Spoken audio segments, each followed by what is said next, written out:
नमस्कार, मैं मनोज भट्ट। आप देख रहे हैं इंडिया टुडे ग्रुप का फार्मर डिजिटल प्लेटफॉर्म किसान तक। आज बात एनसीएल की करते हैं। एनसीएल जिसे समझा जा रहा है कि वो अमूल मॉडल की तर्ज पर किसानों की जिंदगी बदल सकता है। इस पूरे मामले को विस्तार से समझेंगे।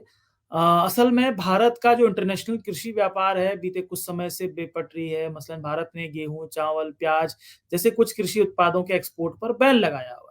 इस वजह से किसानों की मुश्किलें बढ़ी हुई हैं। लेकिन बीते दिनों केंद्र सरकार ने शर्त के साथ प्याज और चावल एक्सपोर्ट को हरी झंडी दी है।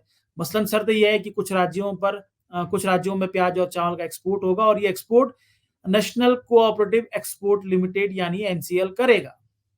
ऐसे में सवाल है कि आखिरकार ये एनसीएल क्या है?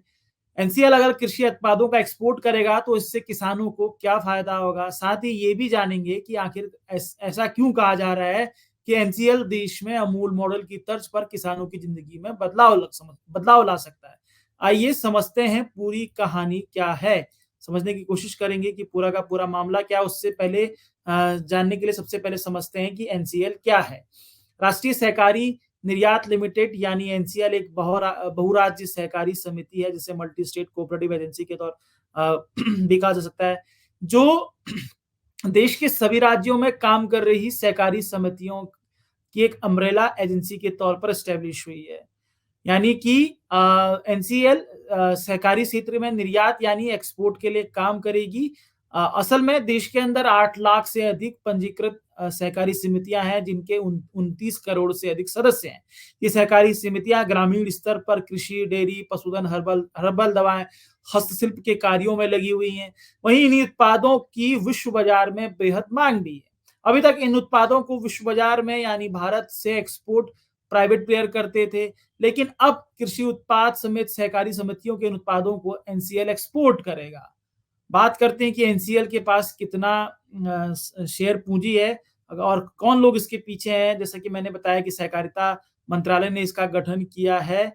और अगर हम लोग बात करें तो एनसीएल को Gujarat cooperative milk and marketing federation यानी अमूल, इफको, क्रिप्को, नेफेड और एनसीडीसी ने संयुक्त रूप से प्रमोट किया है। एनसीएल की अधिकतम जिसे बोलते हैं कि अधिकृत शेयर पूंजी 2000 करोड़ रुपए। ये एनसीएल का मौजूदा वक्त में एनसीएल का वो है। अगर हम लोग बात करें कि देश का प्रत्येक किसान एनसीएल का सदस्य बन सकता है, उसकी कहानी क्या है, इसको समझते हैं। असल में ये कहा जा रहा है कि एनसीएल का सदस्य देश का प्रत्येक किसान बनेगा। ये सवाल पूछा जा रहा है। इस सवाल का जवाब खोजने के लिए सहकारिता के फॉर्मेट यानी मॉडल को समझना होगा। असल में सहकारिता जो समितियां हैं और उसके सदस्य जो उनमें सदस्य होते हैं वो उसके स्टेक होल्डर होते हैं।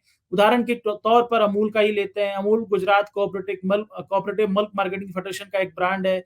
इस कोऑपरेटिव समिति के सदस्य वो सभी पशुपालक हैं जो यहाँ दूध की सप्लाई करते हैं। अब सहकारिता मंत्रालय देश के प्रत्येक गांव में पैक्स यानी प्राइमरी एग्रीकल्चर क्रेडिट सोसाइटी का विस्तार कर रहा है, जिसके पास अनाज समेत अन्य कृषि उत्पादों की खरीद और बिक्री का अधिकार होगा। और पैक्स एनसीएल का तो ऐसे में तो पैक्स जो है वो एनसीएल का सदस्य बन सकते हैं। और पैक्स के माध्यम से देश का प्रत्येक किसान सहकारी समिति और किसान सहकारी समिति यानी कि वो तो पैक्स के साथ साथ ही एनसीएल का हिस्सा बन सकता है। अब एनसीएल से किसानों को कितना फायदा होगा, अमूल मॉडल पर हिस्सेदारी पर भी बात करते हैं। एनसीएल से किसानों को कितना फायदा होगा, इस सवाल का जवाब एनसीएल की शुरुआत के समय सहकारिता मंत्री अमित शाह ने दिया था। अमित शाह ने अपने भाषण में कहा था कि एनसीएल किसानों या पैक्स से कृषि उत्पाद खरीद कर विदेशों में बेचेगा और उसका मुनाफा मिल्क कोऑपरेटिव की तर्ज पर किसानों के पास जाएगा। सीधे तौर पर कहा जाए तो अमित शाह ने एनसीएल में भी अमूल की तर्ज पर मुनाफे की हिस्सेदारी का मॉडल बनाने की तरफ इशारा किया है। असल में अमूल ने ही मुनाफे की हिस्सेदारी के बंटवारे का मॉडल बनाया था जिसे बाद में एनडीडीबी ने अन्य मिल्क कोऑपरेटिव में लागू किया। ऐसे में उम्मीद है कि एनसीएल देश में विस्तार करते हुए दुनिया में कारोबार करेगा और इससे मुनाफे से देश के किसानों की जिंदगी बदल जाएगी, क्योंकि मुनाफा जो है वो किसानों के बीच बांटा जाना है। तो अब पूरी की पूरी उम्मीद है कि एनसीएल का विस्तार होगा। जैसे कि हम देख रहे हैं कि नेफेड इससे पहले तक भी प्याज की खरीदारी करता था, दालों की खरीदारी करता था। अब इस तरीके से बात की जा रही है कि जब एनसीएल बन गया है, एनसीएल के पीछे अगर प्रमोट करने वाली एजेंसी के तौर पर नेफेड भी है, तो नेफेड के माध्यम से ही नेफेड प्याज खरीदेगा किसानों से या अन्य जो कोऑपरेटिव एजेंसीज बनी हुई हैं उनसे प्याज खरीदेगा और उस प्याज को नेफेड ही जो है एनसीएल के माध्यम से बेचेगा दूसरे देशों को। तो एक राष्ट्रीय स्तर पर एक ऐसी एजेंसी का उभार हो रहा है जो कृषि उत्पादों की मार्केटिंग करेगा।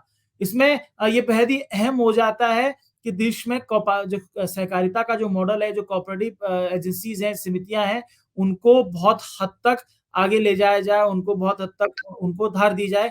और अब बाकी अब ये देखना है कि एनसीएल कैसे काम करेगा। एनसीएल अभी शुरुआती स्तर पर है, जहां पर एनसीएल में अभी बहुत सारे काम होने बाकी हैं। लेकिन ये विचार मौजूदा वक्त में बहुत उम्दा लगता है, बहुत बेहतर लगता है कि देश के जब कृषि उत्पादों की मार्केटिंग के लिए या देश के कृषि उत्पादों को अंतर्राष्ट्रीय स्तर तक पहुंचाने के लिए कोई भी एजेंसी नहीं थी। ऐसे में कोऑपरेटिव के मॉडल पर एक ऐसी एजेंसी बनती है जिसको एक्सपोर्ट का जिम्मेदारी उठाती है और जो उसकी प्रॉफिट को बांटने की, जो हिस्सेदारी का एक फॉर्मेट बनाने की बात करती है, वो भी कोऑपरेटिव मॉडल पे। तो इसमें ये कहा जा सकता है कि अगर इसी फॉर्मेट पर एनसीएल काम करेगा तो देश के किसानों को बहुत हद तक बहुत बड़ा फायदा होगा। ये हमारी छोटी-सी कोशिश थी। अगर आपको हमारी कोशिश कैसी लगती है ज़रूर बताइएगा। अगर आपको हमारा कार्यक्रम पसंद आता है तो हमें शेयर, सब्सक्राइब, लाइक ज़रूर कीजिए। इसी के साथ इजाज़त दीजिए। आप सबसे फिर मुलाकात होगी। अगर ये वीडियो आपको पसंद आया है तो इसे लाइक ज़रूर करें। अगर चैनल अभी तक सब्सक्राइब नहीं किया है तो कर लें और नोटिफिकेशन पाने के लिए बेल आइकन भी दबा दें।